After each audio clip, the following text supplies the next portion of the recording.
Hi, I'm Dan Abel, and in this lesson we're going to relate the current to the drift speed of charged particles. Before looking at the case of a current carrying wire, it is useful to consider a piece of copper wire that's unconnected. Like any conductor, the copper has a number of mobile valence electrons, and like a gas, because this copper is at a temperature, those electrons exhibit random thermal motion. But when we connect the same wire to a voltage source, an electric field is created in the wire, which causes the electrons to have a net movement in one direction. This net movement is what we call the current, and we saw in a previous lesson that the current is the rate of charge flow, so it's charge per time. But this is different from a speed. A great way to think about this is to think about a river. You can have a really wide river that's moving pretty slow, and that can get the same amount of water past a given point per second as a really narrow creek that's moving really fast. So, current is not the same as velocity, but we can relate them to each other. And because these charges are not all moving at exactly the same speed, it's useful to think of a average velocity called the drift velocity or the drift speed, depending on if you want to put a direction to it or not. Because they are related, you can convert between current and drift velocity.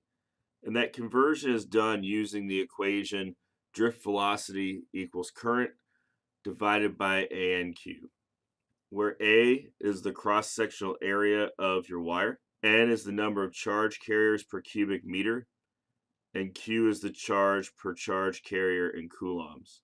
And if we're working with electrons or protons, those have a charge of 1.6 times 10 to the minus 19 coulombs. Most of the problems that you come across in an interactive physics course will just expect you to apply this equation in order to make the conversion.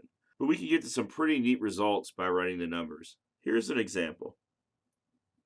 This problem asks us how long will it take an electron to travel 10 centimeters and a 0.01 meter squared area copper wire with a zero point 0.1 amp current.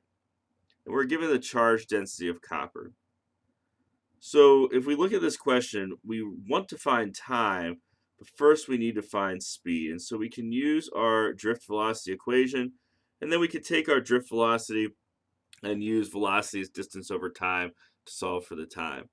If we plug in what we have for current, area, charge density, and number of charges, we can calculate that the drift velocity for this wire is 7.34 times 10 to the minus 10 meters per second. In order for the charges with this drift speed to travel 10 centimeters, it's going to take 1.4 times 10 to the 8th seconds. And this is a really long time. If you convert this into years, it's about 4.5 years.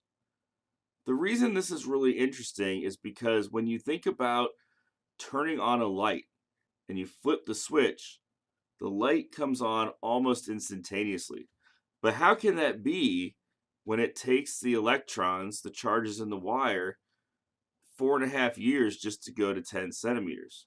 So, in order to make sense of this discrepancy, it's important to remember that all conductors are full of movable charge.